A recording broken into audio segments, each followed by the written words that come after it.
একবার ভাবুন, এই যে রাস্তা এখন হেঁটে যাচ্ছি, আজ থেকে প্রায় ধরেন 100, 200, 300 বছর আগে এখানে কি ছিল?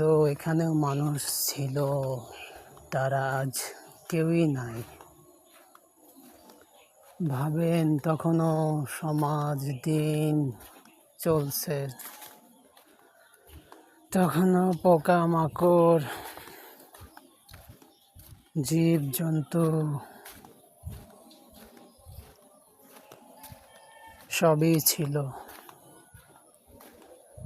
তারা কেউই আজ নাই, কোনো পোকা নাই, কোনো জীব নাই, কোনো মানুষ নাই। সেই মানুষগুলো এখান দিয়ে চলাচল করছে, কোলাহলপূর্ণ ছিল। তখনও মেয়ে ছিল, ছেলে ছিল, ভাবতে অবাক লাগে।